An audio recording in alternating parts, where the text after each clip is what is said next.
여러분, 본문 말씀이 우리가 성탄절마다 나누는 말씀이기도 하고, 또 지난 주일에도 이 말씀이었고, 지난 수요일에도 이 말씀도 나누었습니다.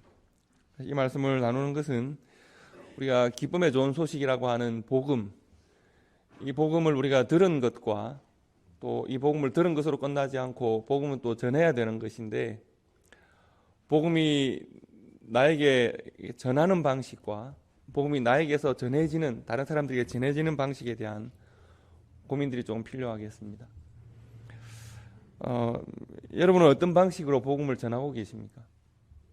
그리고 나에게 들어온 이 복음은, 이 기쁨의 이 좋은 소식은 어떻게 내 삶을 통해서, 말을 통해서 어떻게 다른 사람들에게 이렇게 함께 나누어지고 함께 전거되어야 하는 것입니까? 오늘은 조금 그런 측면에서 오늘 말씀을, 기쁨의 좋은 소식은 우리가 들었던 광야라 베들레헴 들판에서 목자들이 들었던 기쁨의 좋은 소식이 2000년이 지나서 나에게 다가왔고, 나 또한 기쁨의 좋은 소식에 적용이 되는 사람이고, 그 복음을 믿고 내가 하나님 나라의 백성이 되었는데, 이제 나는 어떻게 이 복음을 전하는 사람이 될까, 우리가 조금 고민할 필요가 있겠습니다. 제가 몇 년 전에, 이것을 재밌다고 말할 수는 없지만 그런 일이 하나 있었습니다. 교회 2층의 사무실에서, 2층 사무실에 제가 늘 여러분들 만나는 공간, 그 방이 하나 있지 않습니까? 거기에서 청년 둘이가 제 앞에서 노래를 부른 일이 있습니다. 한 10년 가까이 전인데, 이제 딸은, 그러니까 그 여동생은 20대를 막 들은 초반이고, 오빠는 이제 중반이 들락말락하는 그 나이인데, 가정 일로 여러 가지 이야기를 고민하고 부모님도 만나고 하다가, 이제 그 여동생이 먼저, 목사님 저는 꿈이 있는데 부모님이 꿈을 지지를 안 해줘요. 그래서 무슨 꿈이냐 했더니 아이돌 가수가 되고 싶은 꿈이 있고, 그러니까 오빠도 나도 그렇다고, 나도 어려서부터 가수가 되는 꿈을 꿨다고, 그리고 둘 다 제 앞에 노래를 부르겠다는 거예요. 그래서 제가 아니 안 해도 되는데 했는데, 아마 제가 자기들을 그렇게 지지하지 않는다고 부모와 같은 느낌이라고 느낌을 받았는지 굳이 부르겠다는 거예요. 춤도 추겠다는 거예요. 그 좁은 공간에서. 그래서 정말 최선을 다해서 노래를 부르고 이런 것도 하고 막 했습니다. 그리고 한 달 있다가 한국 가서 아직 10년 가까이 됐는데 안 돌아오고 있습니다. 가끔 연락이 오는데 여전히 이제 이렇게 방송 가까이 가지는 못하고 있습니다. 제가 이제 그 아이 둘이가 너무 열심히 하는 것을 보았는데 금방 후회했습니다. 안 봤어야 되었다. 내가 말렸어야 됐는데. 그리고 이제 끝나고 난 다음 제 앞에서 너무 기대에 가득 찬 표정으로 어떻게 들으셨습니까를 제 앞에 이렇게 있잖아요. 너무 할 말이 없고 어떻게 말을 해야 될지 모르겠고, 잠시 이제 자기가 계속 들어왔을 말, 부모로부터 혹은 주변에서 들어왔을 말을, 비슷한 말을 제가 한번 살짝 하려고 했더니 막 화를 내고 애들이, 그래서 제가 하고 싶은 말을 다 못한 거죠. 또 걱정하고 그냥 위로하는 말을 하고 했는데, 그 말을 지지한다고 생각했는지 모르겠지만 어쨌든 한국으로 갔습니다. 여러분, 우리의 삶은 늘 상황적이지 않습니까? 늘 새로운 상황들이 우리의 삶에 늘 닥칩니다. 그리고 우리가 믿는 복음은 분명합니다. 삶이 상황적이라는 것은, 여러분, 우리가 우리의 가치, 삶의 원칙들이 있습니다. 우리가 믿는 복음이 우리 삶의 원칙이 됩니다. 그런데 우리가 만나는 삶의 새로운 여러 상황들은 늘 새롭습니다. 다양하게 발생합니다. 어떻게 그 다양한 상황 속에서 우리가 믿는 복음을 적용하고 살아갈 것인가? 이것이 우리의 늘 고민이죠. 따라서 우리가 믿는 복음도 상황적입니다. 복음은 분명하지만 그 분명한 복음은 나의 구체적인 삶 속에 어떻게 적용되고 어떻게 드러나고 표현될 것인가, 이것이 늘 우리가 고민해야 하는 말씀이지요. 그렇다면 그때 저는 목사이고 또 그 자녀들을 상담한다고 제가 계속 만났으니까, 과연 제가 그 아이들에게 어떤 복음적인 권면을 할 수 있을까? 여러분 어떻게 생각하십니까? 제가 어떻게 했어야 가장 복음적이었다고 생각을 하십니까? 지난주에 말씀이 하나님의 복음은 하나님의 말씀, 가스펠은 하나님의 말씀이라고 했습니다. 하나님의 말이 가스펠입니다. 그리고 그 가스펠은 우리들에게 굿뉴스가 되어야 합니다. 하나님의 말씀은 이 땅에 살아가는 모든 사람들에게 굿뉴스입니다. 죽음으로 살아갈 사람들에게 생명을 전합니다. 이 땅에 어두운 가운데 살아갈 사람들에게 하나님 나라의 빛을 증거합니다. 참되고 복되고 영원해야 합니다. 그렇다면 어려서부터 꿈을 꾸기를 아이돌 가수가 되고 싶고, 그래서 그래도 믿고 신뢰하는 목회자에게 자기 실력을 한번 보여줬고, 제가 그 사람인데 잘 봤고 잘 들었는데 제가 무슨 말을 해줄까요? 어떻게 말을 했어야 될까요? 그 청년들에게 가장 필요한 굿뉴스는 뭘까? 여러분, 만약에 그 청년들에게 가장 필요한 제가 전할 수 있는 복음적인 말은, 그렇다면 여러분, 사실을 그대로 전달하는 것일까? 아마 틀림없이 여러분 중에서는 목사님 어떤 일이 있어도 그 아이들에게 그 아이들이 헛된 꿈을 꾸지 않도록 제대로 된 말씀을 하셨어야죠라고 하는 생각하시는 분들이 여기 계신 분들 중에 15분 이상 계실 거라고 생각을 합니다. 분명히 그런 생각을 하시는 분이 있을 것이라고요. 예를 들면 제가, 야 얘들아, 내가 볼 때 너희들은 아니야, 헛된 꿈 꾸지 말라고, 너희들은 노래를 잘하긴 하는데 그 정도 재능은 아니야, 그러니까 한국 안 가는 게 좋겠어. 노래하고 싶으면 노래방을 가거라, 무대가 그리우면 찬양팀을 하거라, 그래도 사람들이 많은 앞에 노래를 부르고 싶으면 뭐 그리로 나가거라. 그런데 너희들이 헛된 꿈을 꾸지 않는 게 좋겠어.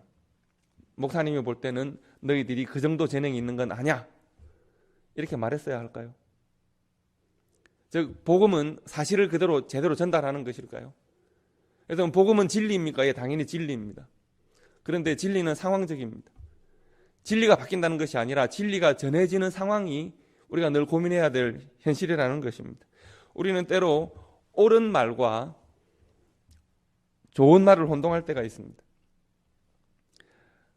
옳은 말, 나는 늘 옳은 말을 해야지, 상황을 바르게 판단하고 정확한 사실을 전달해야지. 만약 여러분 중에서 가끔씩 사람들이 나는 의도하지 않았는데 내 말에 상처를 받는다고 해요 라고 하는 분이 있으시다면 한번 생각해 보십시오. 사실 알고 보면 내가 다른 사람에게 상처를 주었다는 그 말, 혹은 나에게 상처를 받았다는 그 말들은 실은 별로 틀린 말이 아닐 가능성이 많습니다. 내가 가진 의도가 나쁘지 않아서 가능성도 있습니다. 내가 만약 의도가 나빴다면 상처를 받는 것을 이해하겠죠. 그런데 나는 의도가 나쁘지 않고 내 말이 틀린 말이 아닙니다. 그래서 상처를 받았다고 하니까 이해할 수 없다, 대부분 우리가 그런 것이거든요. 왜 그럴까요? 사실 알고 보면 옳은 말들, 좋은 의도가 다 통하지는 않습니다. 옳은 말들이 다 합당한 말은 아닙니다. 내 말은 옳지만 내 삶이 그렇게 옳은 말들을 지지하지 않을 수도 있습니다. 나는 당신에게 옳은 말을 굳이 당신에게 듣고 싶지 않다라고 하는 생각이 있을 수도 있습니다. 혹은 내 말이 옳은 것 같은데 옳은 말의 근거가 부족할 수도 있습니다. 예를 들면 한 가지 상황을 판단하고 어떤 사람에 대한 평가하기 위해서는, 예를 들면 제가 아이돌을 하겠다는 아이들을 평가하기 위해서는 제가 좀 더 전문가여야 합니다. 제가 좀 더 들을 귀가 있어야 합니다. 그리고 평가하고 판단할 때는 근거들이 분명하고 충분해야 합니다. 그런데 내가 살아보니, 내가 들어보니, 내가 생각해보니 이것은 부족합니다. 대부분 우리가 옳지 못한 판단은 충분하지 못한 근거에서 발생할 가능성이 많습니다. 나는 옳다고 판단했지만 내 판단의 근거들이 충분하지 않을 수 있기 때문에 그렇습니다. 혹은 나에게서는 옳은 말들이 그에게서는 옳지 않을 수도 있습니다. 나에게는 정의로운 말들이 그에게는 불공평하게 느껴질 수도 있습니다. 제가 좀 전에 설명드린 이런 여러 가지 이유로 제가 만약 그 아이들에게 내 생각은 이래, 안 가는 게 좋겠어 라고 말을 했다면 아마 그 아이 둘은 아마 다시는 목사하고는 상담을 안 할 수도 있습니다. 저는 그렇게 생각을 했습니다. 지금 가끔씩이라 연락이 오는 것은 대단히 그때 상처를 주지 않았기 때문이 아닌가 생각을 합니다. 여러분, 복음이라고 하는 것은 하나님의 말씀입니다. 그리고 복되고 좋은 소식입니다. 하지만 우리가 때로 가끔 오해할 때가 있습니다. 복음은 정의로운 말인가? 복음은 옳은 말을 전달하는 것인가? 그래서 나에게 복음은 하나님의 진리로 내게 다가왔는데 내가 이 복음을 다른 사람에게 전할 때도 과연 그러한가? 당연히 우리는 진리를 전하는 것이지만 우리가 다른 사람에 대하여 우리가 말을 하기 시작할 때 복음과 정의로운 말이 동의어로 사용되어질 수는 없습니다.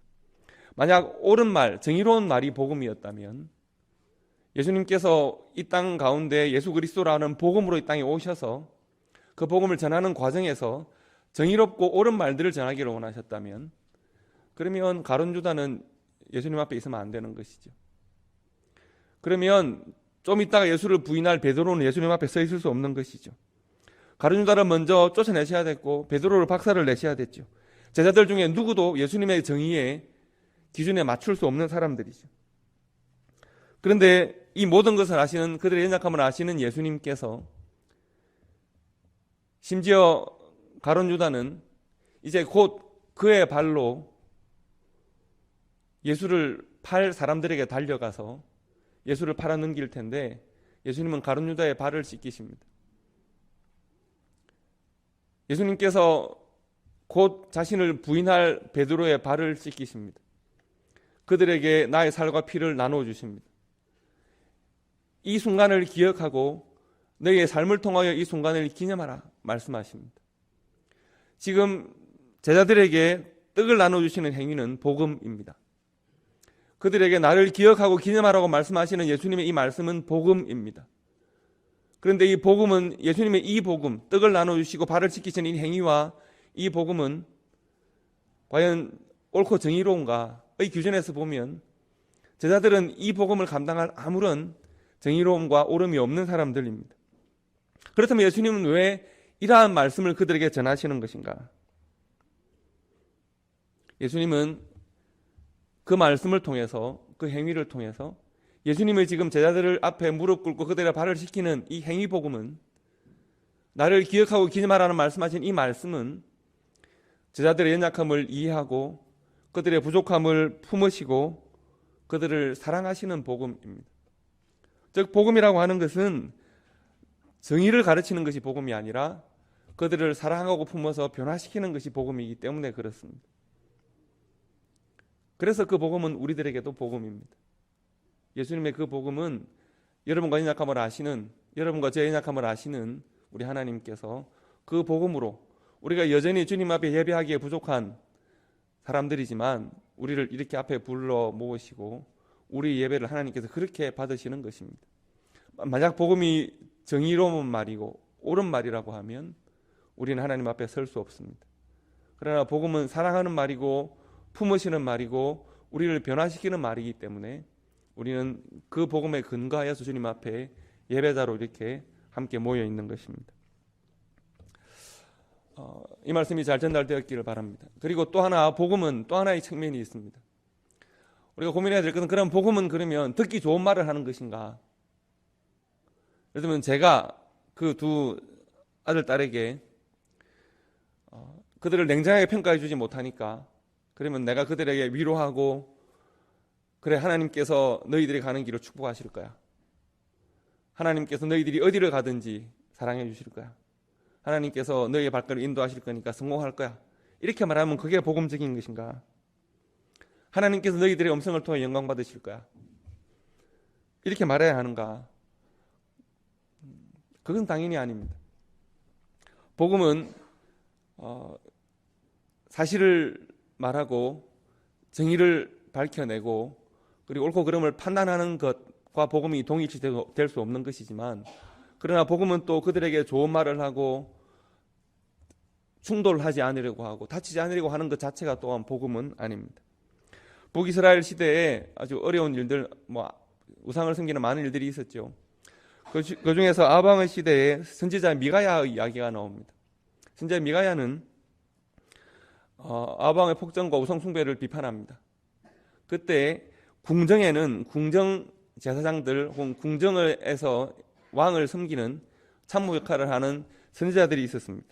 그 선지자 중에서 대장의 역할을 하는 사람이 시드기야라는 선지자가 있었는데, 이 선지자가 하나님의 말씀을 대언하는 미가야의 뺨을 치죠.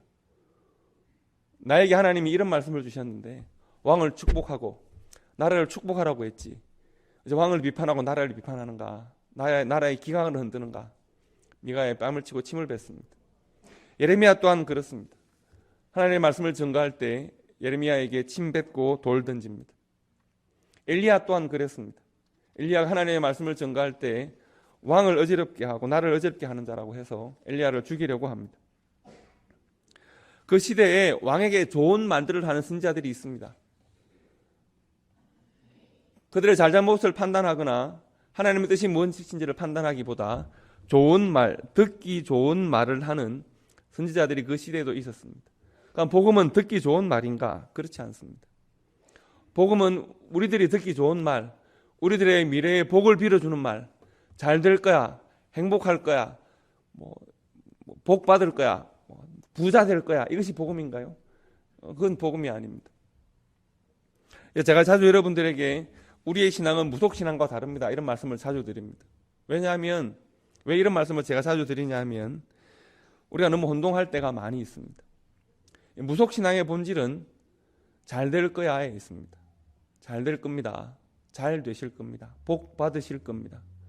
뭐만 하기만 하면, 제가 이렇게 말씀드린 대로 하기만 하면, 그리고 제게 돈을 주기만 하면 그렇습니다. 무속신앙의 영매인 무당은 돈을 받고 복을 비는 사람들입니다. 때로 애기 끼었습니다, 마가 끼었습니다. 그런데 복채를 내시고 이러저런 일을 하기만 하면 당신은 액을 피하고 말을 피해서 복을 받게 될 겁니다. 당신의 욕망이 성취될 겁니다. 당신의 모든 필요가 만족될 것입니다. 복채를 내시면 그렇게 됩니다. 손님들은 돈을 내고 소원을 말하면 무당은 돈을 받고 자신에게 영감을 준다고 하는 신의 이름을 빌어서 축복합니다. 세상에 뭔 신이 그렇게 많은지, 산에도 신이 있고 강에도 신이 있고 바다에도 신이 있고 우물에도 신이 있고 뒤지에도 신이 있고 온갖 신이 다 있고 심지어 조상신들까지 다 불러서 축복합니다. 이 신이 당신을 복 준다고 이야기하죠. 액을 피하게 하고 복을 준다고 말하죠. 소원이 성취될 겁니다. 저는 사실 무속신앙에 관심이 많은 편이라서 저는 한국 무속신앙의 가장 큰 아이러니 내지는 우스운 일 중에 하나가, 한국 여러분 무당들이 제일 많이 섬기는 신 중에 하나가 누군지 아십니까? 관운장신입니다.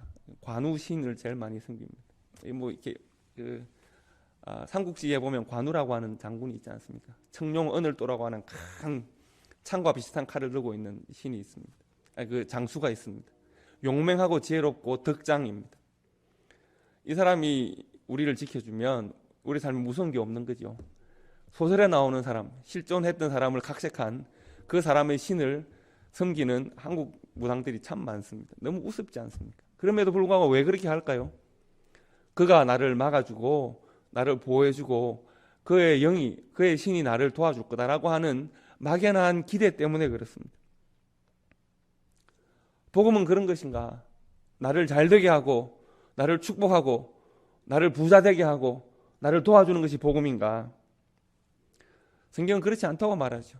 하나님의 말씀은 우리들에게 꿀송이처럼 달고 시원합니다. 그러나 그 말씀을 내가 내 입에 담아서 내 목으로 삼키고 내 삶으로 삼킬 때 하나님의 말씀은 때로 고통이 되기도 합니다. 하나님의 말씀이 내 삶이 되는 과정에서 나는 나의 변화를 경험해야 합니다. 나의 변화는 늘 고통스럽고 나의 변화는 늘 아픕니다. 내가 내려놓아야 할 것이 많고 포기해야 할 것이 많고 내가 나를 바꿔야 하는 것이 많습니다. 이것이 쉽지 않습니다. 하나님의 말씀이 내 입술 밖에 있을 때, 내가 삼키기 전에, 내가 하나님의 말씀을 그저 말씀으로 놓고 볼 때는 아름다울 수 있지만 내가 그 말씀을 씹고 그 말씀을 삼켜서 소화하려고 할 때 그 말씀이 내 삶 속에 나의 육신이 되고 나의 삶을 통하여 표현될 때, 하나님의 말씀이 내 삶이 될 때는 하나님의 말씀이 나를 변화시킬 것이기 때문에 변화의 고통과 아픔이 있습니다. 그래서 변화된 그 말씀이 내 삶을 통하여 표현되어질 때 그것이 복음이 되고 다른 사람들을 또한 영향을 미치고 변화시킬 수 있는 것입니다. 내가 듣기 좋은 말이 복음이 아니라 하나님께서 나에 대하여 필요하다고 생각하는 말씀이 복음입니다. 내가 듣기 좋은 말이 복음이 아니라 나를 변화시키는 것이 복음입니다.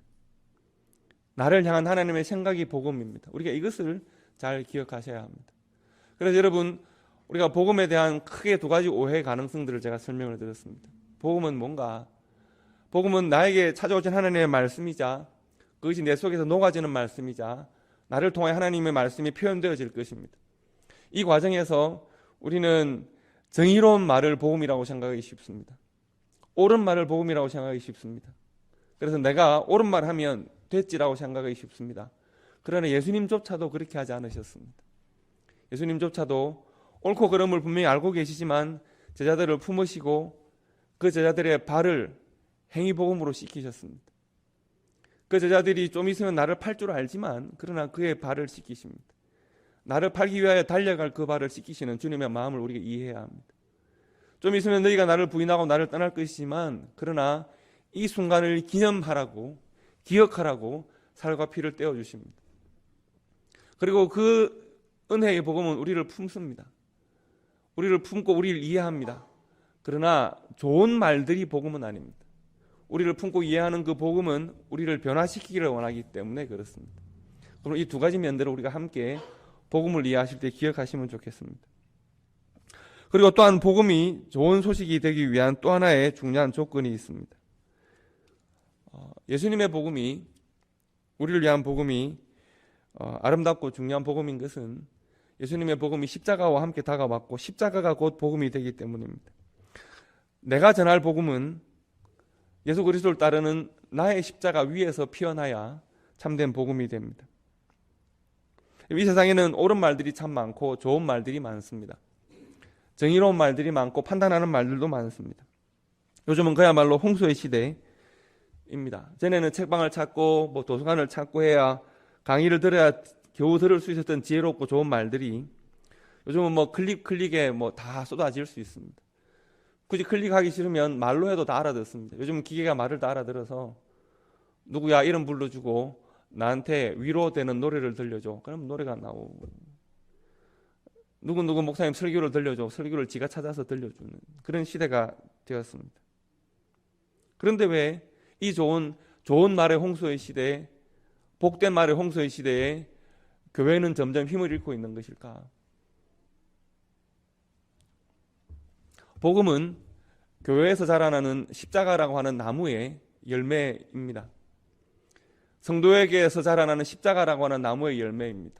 교회와 성도와 함께, 이 교회와 성도와 함께 십자가라는 나무가 함께 자라나야 하고 십자가에서 복음의 열매와 꽃이 피어야 합니다.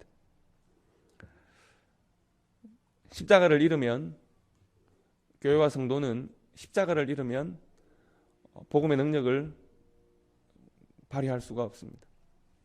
오늘날 교회사를 연구하는 많은 신학자들이 대부분 동의하는 것은 이제 교회의 순환의 시대가 시작되었습니다. 교회의 순환의 시대. 이전과는 비교할 수 없을 정도로 큰 순환의 시대가 교회에 찾아올 것이다. 그런데 오늘날 우리가 만난 이 교회의 순환은 이전과는 다릅니다. 2000년 교회 역사에 몇 번 대환란의 시대가 있었습니다. 예수를 믿는 것만으로 내 모든 삶을 다 내려놓아야 하는 날마다 위기의 삶을 경험하는 때가 있었습니다. 오늘 우리가 이렇게 함께 예배하는데 See you next time, see you next Sunday 라고 약속할 수 없는 시대가 있었습니다. 오늘과 내일 사이에 어떤 핍박이 올지 모르는 시대가 있었습니다. 그런 시대에도 교회는 믿음을 지키고 복음은 흥황했습니다. 그런데 오늘날 우리가 만나는 이 대환란의 시대, 교회의 대환란은 이전과는 다릅니다. 세상이 우리의 신앙을 가로막고 우리의 예배를 방해하던 시대, 이전의 대환란의 시대였다면 오늘날 대환란의 시대는 세상의 교회에 대한 무관심 때문에 다가옵니다. 세상이 더 이상 교회에 관심을 가지지 않습니다. 세상이 교회의 신앙을 방해해야 될 필요를 느끼지 않습니다. 여러분이 예수 믿는 걸 누가 방해하던가요? 여러분이 교회 오는 것을 누가 채찍질하던가요? 아무도 여러분이 신앙을 방해하지 않습니다. 교회는 이미 세상에 대하여 십자가의 영향력을 잃어버리고 말았습니다. 여러분, 세상이 교회를 닮아가는가? 교회가 세상을 닮아가는가? 교회가 세상의 번영과 영화와 성공을 부러워하고 교회 또한 세상처럼 되기를 원하는가? 아니면 세상의 교회가 영향력을 발휘하고 세상의 하나님 나라의 거룩함과 영광을 보여주는 그런 교회가 되고 있는가? 우리 이렇게 질문할 때 우리는 그렇게 대단히 자신감 있게 말할 수 없습니다. 교회가 세상을 닮아가고 있기 때문에 교회의 십자가의 모습이 보이는 것이 아니라 세상의 영광을 추종하는 모습을 보이기 때문에 세상이 교회에 대하여 별 관심이 없습니다. 왜냐하면 내가 교회 가서 볼 수 있는 영광보다 세상의 영광이 더 큽니다. 그렇기 때문에 세상의 영광을 굳이 교회에서 볼 필요는 없기 때문에 그렇습니다. 마치 가나안에 입성하고 난 다음에 이스라엘 백성들이 가나안이 주는 풍요로움과 안락함에 물듭니다. 그리고 그들은 스스로 그들 안에 들어와 있던 이방의 우상을 찾아서 섬기기 시작합니다. 그리고 그 우상을 섬기는 이방 족속의 노예가 되죠. 굳이 그 이방이 이스라엘을 멸절하려고, 그 이방이 굳이 이스라엘과 전쟁을 하려고 노력하지 않아도 이스라엘이 먼저 그들의 우상을 섬기고 이스라엘이 자발적으로 그들의 노예가 되는 것입니다. 오늘날 세상이 교회와 싸우려 하지 않습니다. 교회는 가만히 내버려둬도 이미 교회는 십자가에 관심이 없고 세상이 가지고 있는 영광에 관심을 가지고 있으니까 교회가 세상을 잘 팔로우하고 있기 때문에 내버려두면 되는 것이죠. 현재 교회의 대환란은 바로 이런 방식으로 교회를 잠식하고 있습니다. 그래서 우리가 회복해야 되는 것은 뭘까요? 우리가 오늘날 복음에 관심이 있다면 우리가 회복해야 하는 것은 십자가입니다. 우리가 전해야 하는 것도 십자가입니다. 우리가 관심을 가지고 붙들어야 하는 것도 십자가입니다. 복음은 십자가와 함께 자라는 것이고 십자가 위에서 꽃피고 열매 맺는 것입니다. 십자가가 없는 복음은 성장할 수도 없고 그 복음의 열매와 꽃이 필 수도 없습니다. 만약에 십자가가 없는데 성도의 삶이 번성하고 십자가 없는 교회가 열매를 맺고 꽃이 피었습니다. 그것은 십자가의 열매와 꽃이 아니라 세상의 열매와 꽃입니다. 우리가 예수 그리스도의 십자가의 복음을 붙들어야 하는 이유가 여기에 있습니다. 그래서 제가 오늘 여러분과 함께 복음이 우리의 삶에 어떻게 적용되고 어떻게 나눠야 되는가에 대한 고민을 하고 있는 것인데 2000년 전에 베들레헴 들판에서 울려 퍼진 기쁨의 좋은 소식, 예수가 이 땅 가운데 찾아오십니다. 메시아가 오셨습니다라는 기쁨의 이 좋은 소식은 우리들을 품고 우리들을 이해하고 우리들에게 가장 필요한 하나님 나라의 복음을 전하는 것인데 이 복음은 십자가와 함께 우리의 삶에서 증거되어야 합니다. 이 복음이 십자가가 되었기 때문에 여러분과 제 마음과 삶에 우리 교회에 십자가가 들어오고 그리고 우리 세상으로 나아갈 때 이 십자가를 지고 십자가를 증거하기 위하여 나아가야 합니다. 세상의 번영과 성공을 우리가 더 잘할 수 있기에 교회 오면 더 잘할 수 있습니다. 교회 오면 더 성공할 수 있고 더 잘 될 수 있습니다가 아니라 우리 교회는 예수 그리스도와 함께 십자가를 집니다. 십자가를 지는 삶의 모습을 우리가 보여줄 수 있습니다라고 우리가 세상으로 나아가야 합니다. 이것이 우리가 전해야 될 복음입니다. 그리고 마지막 한 가지 여러분들에게 질문을 드리고 싶은 게 바로 이 질문입니다. 그러면 교회가 예수 그리스도의 십자가와 함께 세상으로 나아가야 하고 십자가를 전해야 복음입니다라고 지금 제가 여러분께 말씀드리는 것인데 이런 생각해 보셨습니까? 십자가는 당연히 여러분과 제게 복음입니다. 십자가가 복음입니다. 나를 위하여 예수가 십자가에서 죽으셨습니다. 당연히 십자가는 복음이죠. 그러면 그 십자가는 예수님에게도 복음이었을까? 그 십자가는 예수에게도 복음일까? 십자가를 진다라고 하는 것은 예수에게도 복음일까? 만약에 복음이 정의로워야 하는 것이고 옳아야 하는 것이라고 하면 논리적으로도 평등해야 하고 공평해야 하고 옳아야 합니다라고 하면 예수 그리스도에게 십자가는 복음일까? 복음은 듣기 좋은 말입니다. 십자가는 예수께 과연 듣기 좋은 말이었을까? 한번 생각해 보십시오. 십자가는 예수님에게도 복음이었을까? 저는 이 대답을 한번 젊은 우리 성도들에게 어떻게 생각하는지를 들어보면 좋겠습니다. 어떻게 생각하십니까? 십자가는 예수에게 복음이었을까요? 우리 저기 맨 뒤에 관우 형제, 예수님에게 십자가는 복음이었을까요? 맞으면 이렇게, 아니면 이렇게 해보십시오. 그렇습니까? 여러분, 예수님이 십자가를 지시는 것은 정의로운 일일까요? 정의라고 하는 것이 뭡니까? 옳고 그름의 판단이 분명한 것입니다. 잘못된 사람이 벌을 받고 선한 일을 한 사람은 칭찬을 받아야 정의입니다. 그렇습니까? 십자가는 예수님에게 정의롭습니까? 예수님은 십자가를 져야 할 책임이 없는 분이신데 죄에 대한 책임을 대신 지셨습니다. 하나님의 공평과 하나님의 정의는 우리의 공평과 정의와는 개념을 달리 합니다. 십자가는 예수님에게 듣기 좋은 말이었을까? 예수님은 십자가를 앞에 두고 피와 땀과 눈물을 흘리며 기도하셨다고 했습니다. 이 잔을 할 수 있다면 내게서 지나가게 해주십시오 라고 기도하기도 했습니다. 그러나 하나님의 뜻을 받는 과정을 고통스럽게 예수님은 경험합니다. 십자가는 예수님에게 복음이었을까? 복음이었기 때문에 예수님이 그 십자가를 받습니다.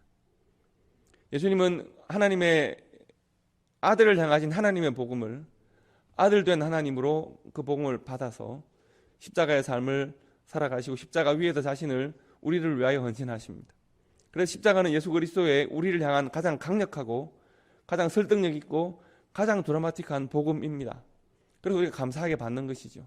그리고 그 십자가의 복음은 하나님께 가장 크게 영광이 됩니다. 즉 십자가의 복음은 하나님께 영광이 됩니다. 십자가의 삶을 살아감으로 예수 그리스도께서는 하나님께 영광이 되었습니다. 이는 내 기뻐하는 자, 내 사랑하는 자, 내 기뻐하는 자다라고 하는 칭찬과 칭찬을 하나님께서 거듭 그 아들에게 하십니다. 복음에는 하나님의 영광이 나타납니다. 복음에는 사람의 영광이 아니라 하나님의 영광이 나타납니다. 우리가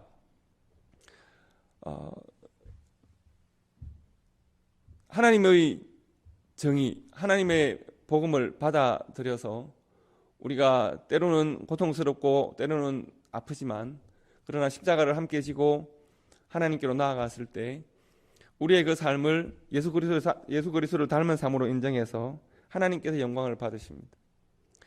복음을 전한 결과, 복음을 나누는 결과가 사람의 영광으로 향한다면 그것은 잘못되었을 가능성이 많습니다. 복음의 결과는 하나님께 영광이다. 이것을 여러분 기억하시기 바랍니다. 복음은 하나님의 말씀이고 하나님의 말씀엔 하나님의 성격과 성품과 뜻이 나타나고 결과는 하나님의 영광으로 나타나야 한다. 우리가 만약 2000년에 선포된 그 복음의 말씀, 기쁨의 그 좋은 소식을 우리의 마음으로 받고 삶으로 받아서 우리가 복음의 삶을 살기를 원했을 때 그 삶의 결과는 하나님의 영광으로 나타나야 합니다. 우리가 십자가를 선택했을 때 십자가를 선택한 그 결과는 하나님의 영광으로 나타나야 합니다. 하나님께 영광 돌리는 삶을 살았을 때 우리가 복음적인 삶을 살고 있다. 이렇게 우리가 말할 수 있게 되는 것입니다. 성도, 우리는 이제 2022년 성탄절을 맞이하고 있습니다. 20년 전에 유대 땅 베들레헴에서 울려 퍼졌던 그 아름다운 천사들의 그 아름다운 찬양의 소리, 이 땅을 향하여 선포하는 기쁨의 좋은 소식, 그 소식을 20년 동안 울려 퍼진 그 소식을 우리가 마음으로 받고 우리가 삶으로 순종하기를 바랍니다. 단순히 성탄의 기쁨으로 만족하는 것이 아니라 그때 울려 퍼졌던 그 복음, 그 귀한 좋은 소식이 내 삶에서는 어떻게 실현되어지고 나는 이것을 어떻게 세상 가운데 전할까? 나를 이해하고 나를 품으시고 나를 판단하거나 정죄하지 않으시고 나를 품으셔서 나의 발을 씻기시고 나에게 예수 그리스도의 피와 살을 동참하는 은혜를 허락하셔서 나로 하여금 예수와 함께 십자가를 질 수 있는 사람을 만들어주신 그 은혜와 그 사랑에 내가 감격하고 어떻게 하면 내가 내 삶을 통해 하나님께 영광 돌리는 삶을 살아갈까를 우리가 고민할 수 있는 그런 성탄절이 되면 좋겠습니다. 복음은 오래전에 선포되어졌고 복음은 그동안 수많은 성도들의 삶을 통하여 우리들에게 다시 증거되었고 복음은 다시 여러분과 저의 삶을 통하여 세상 가운데 증거되어야 합니다. 우리가 십자가의 복음을 붙들고 하나님께 영광 돌리는 삶을 살아가는 교회와 성도로 살아갈 때 이 교회의 환란의 시대에 믿음의 계보를 이어가는 하나님의 거룩한 성도로 살아가게 되는 것입니다. 우리 성탄절을 준비하면서 내가 이 복음을 삶으로 살아가는 큰 기쁨의 좋은 소식을 내 삶으로 살아가고 이 어두운 세상 가운데 증거하는 교회와 성도로 살게 해주십시오. 기도하고 결단하고 살아가시는 우리 성도들 되시기를 주님의 이름으로 축복합니다. 기도하겠습니다.